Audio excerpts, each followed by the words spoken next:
नमस्कार साथियों, daily current affair show में आप सभी का बहुत-बहुत स्वागत है। साथियों, आज 22 नवंबर 2025 की तारीख है। आज का करंट अफेयर और उसका स्ट्रैटेजी के इस वीडियो में हम लोग पढ़ेंगे। उससे पहले डेली की तरह कल के करंट अफेयर का क्विक रिवीजन हम करते हैं। तो कल आपसे पहला प्रश्न पूछा गया था, इंदिरा गांधी शांति पुरस्कार से किसे सम्मानित किया गया? Uttar Uttar B, Michel Bachelet को इंदिरा गांधी शांति पुरस्कार से सम्मानित किया गया 2025 में। नीतीश कुमार 10वीं बार बिहार के मुख्यमंत्री बनेंगे, इन्हें शपथ कौन दिलाएगा? तो मुख्यमंत्री को शपथ राज्यपाल दिलाते हैं संविधान के अंतर्गत। तो उत्तर होगा डी, बिहार के राज्यपाल आरिफ खान। तीसरा प्रश्न पूछा गया था, सीआईआई गुणवत्ता रत्न पुरस्कार 2025 किसने जीता? उत्तर उत्तर ए, वेणु श्रीनिवासन जी ने। चौथा प्रश्न पूछा गया था, अंतरराष्ट्रीय पुरुष दिवस प्रत्येक वर्ष कब मनाया जाता है? तो जिस दिन शौचालय दिवस मनाया जाता है उसी दिन 19 नवंबर को अंतरराष्ट्रीय पुरुष दिवस मनाया जाता है। पांचवा प्रश्न पूछा गया था, केंद्र सरकार ने जन जन तक एआई कृत्रिम बुद्धिमत्ता की पहुंच के लिए कौन सा पहल शुरू किया? उत्तर सी, युवा एआई फॉर ऑल। छठा प्रश्न पूछा गया था, त्योहारों का त्योहार हार्नबिल महोत्सव किस राज्य में शुरू होगा? उत्तर नागालैंड में हर साल होता है त्योहारों का त्योहार हार्नबिल। अगला प्रश्न पूछा गया था, विश्व शौचालय दिवस प्रत्येक वर्ष 19 नवंबर को मनाया जाता है, क्यों मनाया जाता है? तो उत्तर डब्ल्यूटीओ यानी कि वर्ल्ड टॉयलेट ऑर्गेनाइजेशन की स्थापना इसी दिन हुई थी, इस कारण से। अगला प्रश्न पूछा गया था, कैम्ब्रिज डिक्शनरी ने वर्ष 2025 का वर्ड ऑफ द ईयर चुना। उत्तर डी, पैरासोशल को। नौवां प्रश्न पूछा गया था, चंद्रमा पर पहली बार आयरन ऑक्साइड क्रिस्टल खोजा किसने? तो चीन के चांग ई 6 मिशन ने। ये था साथियों कल के करंट अफेयर का क्विक रिवीजन। अब पढ़ते हैं करंट अफेयर टुडे यानी आज का करंट अफेयर। तो आज पहला प्रश्न आपके सामने है, 74वीं मिस यूनिवर्स बनी। मोस्ट इंपॉर्टेंट क्वेश्चन साथियों, 74वें क्रम का मिस यूनिवर्स टूर्नामेंट थाईलैंड में संपन्न हो गया। इसमें टूर्नामेंट को जीत लिया, सामने आपको तस्वीर दिख रहा है, फातिमा बोस। फातिमा बोस जीत ली है, ये मैक्सिको देश की है साथियों। मैक्सिको देश की फातिमा बोस ने मिस यूनिवर्स 74वें क्रम का जीत लिया। और सेकेंड कौन रही? प्रवीणार सिंह, जो कहाँ की थी? थाईलैंड, यानी रनर अप या सेकेंड प्रवीणार सिंह थाईलैंड की। अगर वही पूछा जाए कि 2024 में यानी कि 73वें क्रम की मिस यूनिवर्स, तो जो 73वें क्रम की 2024 में मिस यूनिवर्स थी, विक्टोरिया थाइलविक उनका नाम था, जो डेनमार्क से थी। यही साथियों जो पिछले वर्ष का विजेता रहता है, वही अगले जो वर्तमान रहते हैं उनको ताज पहनाता है। तो अगर पूछा जाए फातिमा बोस को ताज किसने पहनाया, तो 2024 मिस यूनिवर्स विक्टोरिया थाइलविक जो डेनमार्क की थी, उन्होंने इनको ताज पहनाया। हमारे भारत से जो गई थी साथियों मनिका विश्वकर्मा, हमारे भारत से मनिका विश्वकर्मा जो पार्टिसिपेट की थी, वो टॉप 12 में जगह बनाई थी। उसके बाद ये स्विम सूट राउंड एक होता है, उसी में बाहर हो गए साथियों। स्विम सूट राउंड क्या होता है? स्विम सूट राउंड साथियों वो होता है जो स्विमिंग करने के लिए स्विमिंग कॉस्ट्यूम पहना जाता है, स्विमिंग ड्रेस पहना जाता है, उसी को स्विम सूट कहा जाता है। इसी में यह बाहर हो गए साथियों। अगर पूछा जाए हमारे भारत से कितने मिस यूनिवर्स बनी है, तो नाम याद रखिएगा, सुष्मिता सेन पहली हमारी भारतीय मिस यूनिवर्स 1994 में, दूसरी सन 2000 में लारा दत्ता, और तीसरी सन 2021 में हरनाज संधू, यानी 3 हमारी भारतीय मिस यूनिवर्स अभी तक बन चुकी है। मिस यूनिवर्स तो ये रहा। अब मिस वर्ल्ड के बारे में देखते हैं। मिस वर्ल्ड भी एक होता साथियों, 2025 में मिस वर्ल्ड हुआ था, उसमें विजेता बनी थी ओपल सुचाता चाउंगसरी, जो थाईलैंड की थी। ये मिस यूनिवर्स का आयोजन थाईलैंड में हुआ, और 2025 वाली मिस वर्ल्ड जो बनी वो साथियों वही की थाईलैंड की ओपल सुचाता चाउंगसरी। थोड़ा सा और डिटेल देखिएगा साथियों, यहाँ पर आपके लिए हम कलेक्शन किए हैं कि हमारे भारत से मिस वर्ल्ड मिस यूनिवर्स कौन बनी है, और साथियों मिस वर्ल्ड और मिस यूनिवर्स में अंतर क्या होता है। तो पहले देखिएगा मिस वर्ल्ड कौन कौन बना है। तो हमारे भारत से 6 मिस वर्ल्ड सेलेक्ट हुई हैं। कौन कौन? पहली मिस वर्ल्ड रीता फारिया 1966 में, ऐश्वर्या राय 1994 में, डायना हेडन 1997 में, युक्ता मुखी 1999 में, प्रियंका चोपड़ा सन 2000 में, और करंट में लेटेस्ट में मानुषी छिल्लर 2017 में लेटेस्ट में यही मिस वर्ल्ड बनी थी। टोटल 6, 1 2 3 4 5 6 मिस वर्ल्ड हमारे भारत से बने हैं साथियों। मिस वर्ल्ड और मिस यूनिवर्स में अंतर देखिएगा साथियों, मिस वर्ल्ड जो होता है वो यूके द्वारा आयोजित कराया जाता है, जिसकी शुरुआत 1951 ईस्वी में हुई। इसमें प्रथम विजेता 1951 में किकी हाकनसन बनी थी, जो स्वीडन देश से थी साथियों। कौन जीतता है? तो जिसके अंदर सुंदरता के साथ साथ दान, परोपकारिता और मानवीयता का गुण होता है, वही इसमें मिस वर्ल्ड बनता है, मिस वर्ल्ड विजेता बनता है। मिस यूनिवर्स क्या होता है? इसकी शुरुआत 1952 ईस्वी में हुई, अमेरिका द्वारा इसका आयोजन कराया जाता है। 1952 में मिस यूनिवर्स कौन बनी थी, यानी पहली मिस यूनिवर्स बनी थी आर्मी कुर्नेला, जो फिनलैंड से थी। ये कैसे होता है सिलेक्शन साथियों, तो जिसके अंदर सुंदरता के साथ साथ नेतृत्व करने की क्षमता और आत्मविश्वास रहता है, उनका सिलेक्शन होता है मिस यूनिवर्स में। हमारे भारत से 6 मिस यूनिवर्स बनी है और हमारे भारत से 3 मिस वर्ल्ड बनी है साथियों। मिस वर्ल्ड और मिस यूनिवर्स में अंतर क्या होता है, तो मिस वर्ल्ड साथियों जो दान परोपकारिता के साथ साथ सुंदरता धारण किए लिए रहता है, और मिस यूनिवर्स वो होता है जिसके अंदर नेतृत्व करने की क्षमता, आत्मविश्वास के साथ साथ सुंदरता होता है, उसको मिस यूनिवर्स सेलेक्ट किया जाता है। दूसरा प्रश्न पूछा गया है, भारत का पहला वाणिज्यिक रॉकेट पीएसएलवी किस उपग्रह को लॉन्च करेगा। हमारे भारत का पहला वाणिज्यिक रॉकेट है साथियों पीएसएलवी। यह एक उपग्रह सैटेलाइट को लॉन्च करेगा ocean sat. Ocean sat commercial purpose से है साथियों, यानी वाणिज्यिक उपयोग से लॉन्च किया जाएगा एक उपग्रह, जो हमारे भारत के रॉकेट वाणिज्यिक रॉकेट पीएसएलवी से लॉन्च किया जाएगा। पीएसएलवी का फुल फॉर्म है पोलर सैटेलाइट लॉन्च व्हीकल। इस पोलर सैटेलाइट लॉन्च व्हीकल का निर्माण किया था हिंदुस्तान एरोनॉटिक्स लिमिटेड और लार्सन एंड ट्रूबो कंपनी, दोनों ने मिल करके। पीएसएलवी क्या है, वाणिज्यिक रॉकेट है जिससे पहला उपग्रह लॉन्च किया जाएगा ओपन सैट। तीसरा प्रश्न पूछा गया है, डेल इंडिया कंपनी का वरिष्ठ निदेशक और महाप्रबंधक किसे नियुक्त किया गया। महत्वपूर्ण, अनुराग अनुराग अरोड़ा जी को। अनुराग अरोड़ा जी को डेल इंडिया का हेड नियुक्त किया गया है। डेल कंपनी ने, जो अमेरिकी कंपनी है डेल, उसने अपने भारत का हेड नियुक्त किया है अनुराग अरोड़ा जी को, जिनकी तस्वीर आप देख रहे हैं। ये वरिष्ठ निदेशक और महाप्रबंधक बने हैं साथियों। डेल कंपनी 1994 में स्थापित हुई और अमेरिकी कंपनी है, कंप्यूटर आदि का निर्माण करने वाली कंपनी है। अनुराग अरोड़ा जी को डेल का हेड बनाया गया, भारत का हेड, डेल भारत का हेड बनाया गया इनको। चौथा प्रश्न पूछा गया है, संयुक्त राज्य अमेरिका ने किस देश को मेजर नॉन नाटो अलायंस यानी MNN घोषित किया। उत्तर, सऊदी अरब। सऊदी अरब देश को अमेरिका ने, अमेरिकी राष्ट्रपति डोनाल्ड ट्रंप ने सऊदी अरब देश को गैर नाटो सदस्य नियुक्त किया। मेजर गैर नाटो सदस्य, एक नाटो सदस्य होता है साथियों। नाटो सदस्य अगर कोई रहेगा तो नाटो सदस्य पर कोई देश अगर अटैक करता है तो वह नाटो पर अटैक माना जाता है और नाटो के सभी देश मिल करके उस देश पर हमला करते हैं। लेकिन अगर गैर नाटो सदस्यता मिली है तो क्या फायदा सऊदी अरब को मिलेगा, तो ये फायदा मिलेगा कि रक्षा हथियार आपूर्ति अमेरिका करेगा युद्ध के दौरान, न कि सहयोग करेगा। सहयोग नहीं करेगा लेकिन रक्षा आपूर्ति, रक्षा हथियार की आपूर्ति करेगा। देखिएगा डिटेल, अमेरिका और सऊदी अरब में द्विपक्षीय समझौता हुआ है सैन्य मामलों में। सऊदी अरब के जो प्रिंस हैं, क्राउन प्रिंस मोहम्मद बिन सलमान, ये गए थे यूएसए की राजधानी वाशिंगटन डीसी। वहीं इन्होंने यात्रा किया, उसी दौरान वहां पर एमओयू पर हस्ताक्षर हुआ। गैर नाटो सदस्यता इनको मिला है, जिसका अर्थ होता है कि रक्षा की गारंटी नहीं बल्कि हथियार आपूर्ति की गारंटी। किसको, सऊदी अरब को। तो सऊदी अरब का स्टैटिक जीके क्या होगा, सऊदी अरब की राजधानी रियाद और सऊदी अरब की मुद्रा रियाल और सऊदी अरब के राजा क्राउन प्रिंस मोहम्मद बिन सलमान। और अगर पूछा जाए सऊदी अरब का शाब्दिक अर्थ आप बताइए, तो सऊदी मतलब कि राजा सऊद का क्षेत्र, राजा सऊद के नाम पर इसका नाम पड़ा। और अरब का मतलब होता है मरुस्थल, अरब का मतलब होता है रेगिस्तान, मरुस्थल या डिजर्ट। पांचवा प्रश्न पूछा गया है, भारत का सबसे मूल्यवान ब्रांड बना। साथियों अभी हाल ही में टीसीएस, टाटा कंसल्टेंसी सर्विसेज को पीछे छोड़ करके एचडीएफसी भारत की सबसे मूल्यवान ब्रांड बन गई। बी उत्तर होगा एचडीएफसी। उत्तर देखिएगा बी, एचडीएफसी। एचडीएफसी किसका रिपोर्ट है साथियों, तो Kantar brands most valuable Indian brand report है। कंटार का रिपोर्ट आया है 2025। इसके अनुसार सबसे मूल्यवान ब्रांड एचडीएफसी बैंक बन गई। एचडीएफसी किसको पीछे छोड़ करके, तो टीसीएस कंपनी को पीछे छोड़ करके। इसी रिपोर्ट के अनुसार पूछा जाए तो सबसे तेजी से बढ़ता ब्रांड भारत का कौन है, तो जोमैटो। जोमैटो साथियों यह सबसे तेजी से बढ़ता ब्रांड है। छठा प्रश्न पूछा गया है, भारत में पहला टेस्ला सेंटर कहाँ खुलेगा। महत्वपूर्ण प्रश्न साथियों, जब न एप्पल आईफोन का पहला सेंटर भारत में मुंबई में ओपन हुआ था तो हमारी परीक्षाओं में रहा था। उसी प्रकार से दुनिया की सबसे महत्वपूर्ण ईवी कंपनी है टेस्ला, एलन मस्क की कंपनी है टेस्ला। इसका सेंटर भारत में पहली बार गुरुग्राम में ओपन होने जा रहा है। इस नाते याद रख रहिएगा, ध्यान रख रहिएगा इसको, गुरुग्राम। गुरुग्राम साथियों हरियाणा में है और इसका पुराना नाम गुड़गांव, गुड़गांव का नया नाम गुरुग्राम, और दिल्ली एनसीआर क्षेत्र में भी आता है। हरियाणा के गुरुग्राम के आर्किड बिजनेस पार्क में देश का पहला टेस्ला सेंटर लॉन्च होने जा रहा है। टेस्ला एलन मस्क की कंपनी है जो इलेक्ट्रिकल व्हीकल वैल्यूएबल कंपनी है। टेस्ला इंडिया का हेड अभी हाल ही में नियुक्त किया गया था साथियों, शरद अग्रवाल। टेस्ला इंडिया हेड शरद अग्रवाल है। टेस्ला कंपनी की शुरुआत किसने की थी, कब हुई थी?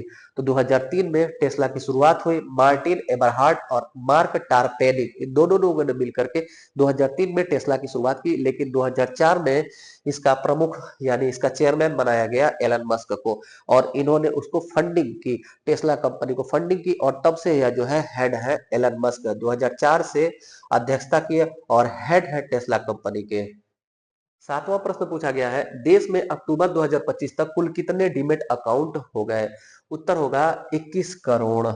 साथियों, 21 करोड़ से ज्यादा हमारे देश में अक्टूबर 2025 तक डीमेट अकाउंट ओपन हो गए। डीमेट अकाउंट क्या होता है? तो जैसे साथियों बैंकों में सेविंग अकाउंट या बचत खाता होता है पैसों का लेन देन करने के लिए, उसी प्रकार से शेयर मार्केट में लेन देन करने के लिए डीमेट अकाउंट होता है। डीमेट अकाउंट से लोग शेयर मार्केट में शेयर को खरीद और बेच सकते हैं।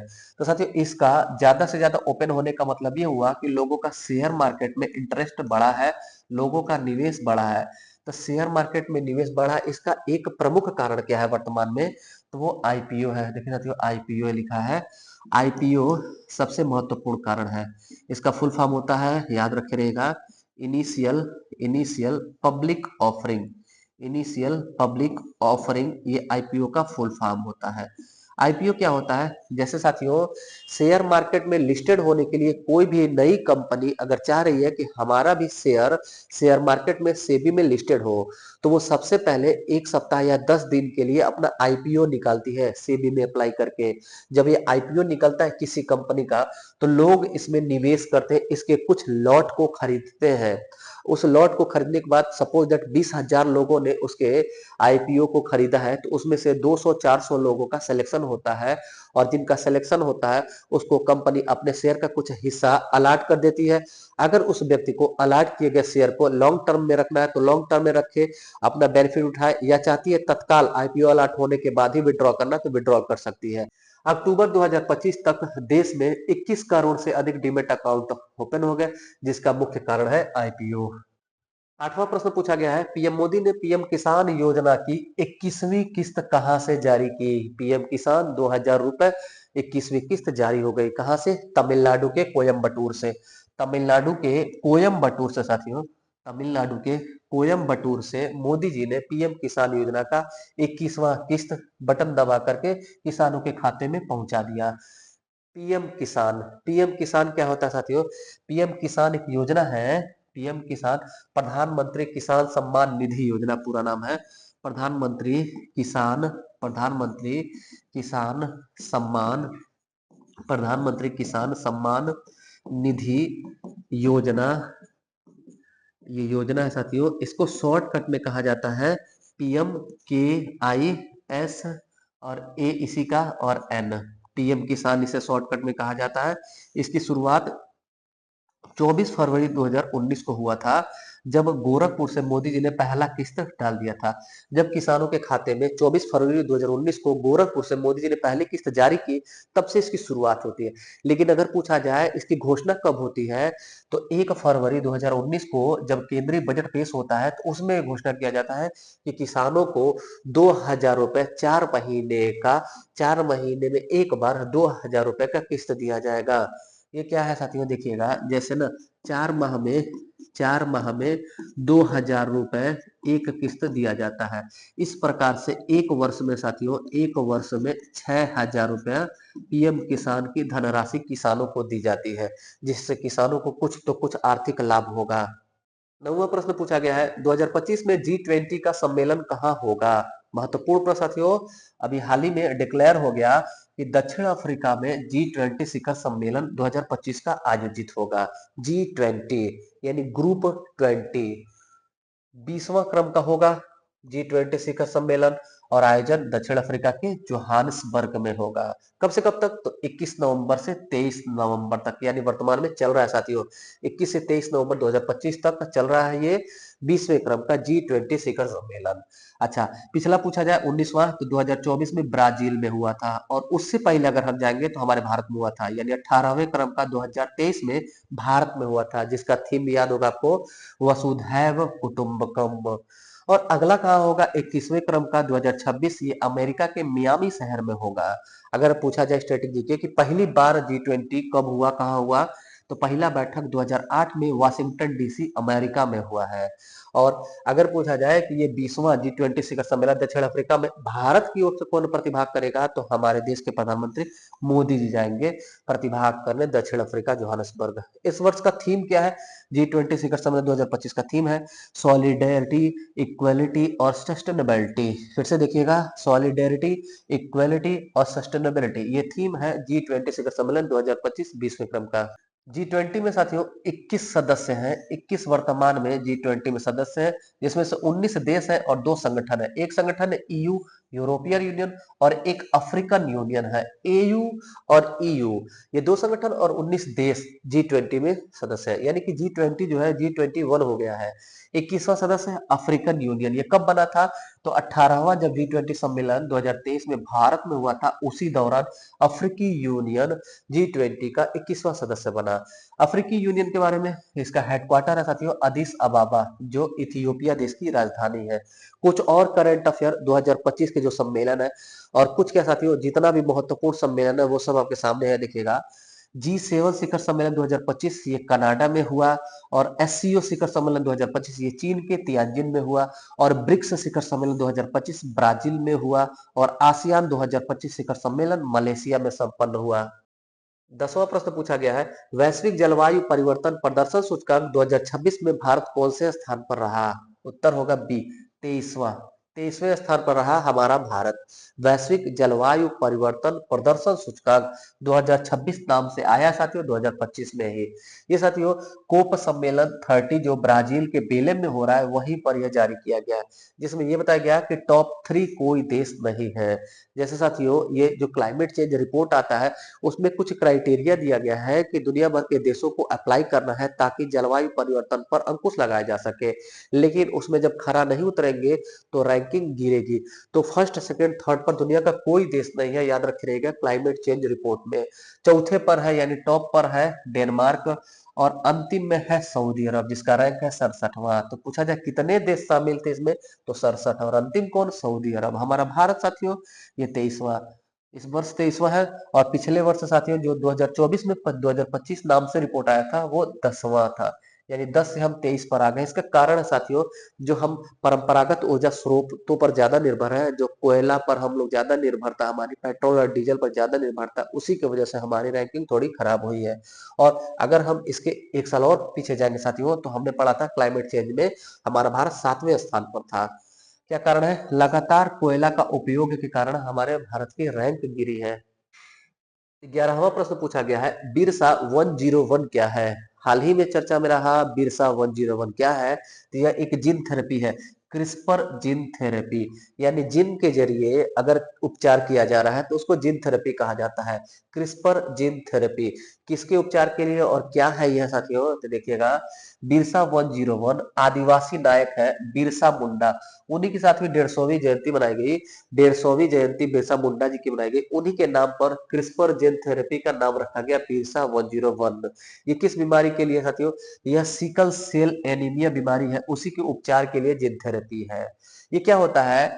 जो भी थेरेपी होता है साथियों, उसमें खराब जो जीन होता है उसको स्थानांतरित करके अच्छे जीन को ट्रांसफर कर दिया जाता है। यह बीमारी जो सिकल सेल बीमारी है, इसी का उपचार होगा बिरसा 101 जेन थेरेपी में। अच्छा, क्यों इस बीमारी का नाम इनके नाम पे पड़ा है? तो साथियों ये बीमारी सिकल सेल एनीमिया प्रायः जो है आदिवासियों में ही पाया जाता है, ट्राइबल क्षेत्र में ही पाया जाता है। सिकल सेल एनीमिया होता क्या है? इसमें जो हमारे ब्लड में पाया जाने वाला आरबीसी है, रेड ब्लड कॉर्पेस्कल्स, उसका आकार हाशिए का आकार का हो जाता है, और हमारे रक्त की आपूर्ति नहीं हो पाती है, जिससे हमारे बॉडी में खून की कमी हो जाती है, उसी को कहते हैं सिकल सेल एनीमिया। 2047 तक हमारे भारत में सिकल सेल एनीमिया को समाप्त करने का लक्ष्य रखा गया है। सिकल सेल एनीमिया बीमारी का उन्मूलन का लक्ष्य हमारे भारत में कब तक है? 2047 तक रखा गया है। 12वां प्रश्न पूछा गया है, विश्व मछुआरा दिवस मनाया जाता है हर साल साथियों 21 नवंबर को विश्व मछुआरा दिवस या वर्ल्ड फिशरी डे मनाया जाता है। विश्व मछुआरा दिवस हर साल 21 नवंबर को मनाया जाता है। सुषमा स्वराज भवन नई दिल्ली में, सुषमा स्वराज भवन दिल्ली में भी नई दिल्ली में है, वहीं पर इसका आयोजन होगा साथियों। 1997 में यह पहली बार शुरू हुआ और ब्लू इकोनॉमी से संबंधित है। ब्लू इकोनॉमी को बढ़ाने के लिए इसकी शुरुआत की गई। इसी से संबंधित साथियों, मछलियों से मछुआरों से संबंधित 10 सितंबर 2020 को हमारे देश में पीएम मत्स्य योजना की शुरुआत होती है। पीएम मत्स्य योजना मत्स्य पालन और मछुआरों से संबंधित योजना है, 10 सितंबर 2020 को शुरू होती है। एक और भी हम लोग 2-3 दिन पूर्व पढ़े थे साथियों, real craft app. Real craft app भी ब्लू इकोनॉमी से संबंधित है, मतलब मछुआरों का रजिस्ट्रेशन या पंजीकरण करने के लिए रियल क्राफ्ट की शुरुआत की गई। तो साथियों, ये था आज का महत्वपूर्ण करंट अफेयर। कैसा लगा आज का क्लास, फीडबैक जरूर दीजिएगा। बाकी जो साथी नए हैं, चैनल पर पहली बार विजिट किए हैं, उन सभी का हृदय की गहराइयों से स्वागत है। आप सभी अपने चैनल से जुड़ जाइए, चैनल को सब्सक्राइब कर लीजिए। बाकी ऐसे ही पढ़ते रहिए, ज्ञान बढ़ाते रहिए। मिलते हैं अगली क्लास में, तब तक के लिए धन्यवाद। जय हिंद।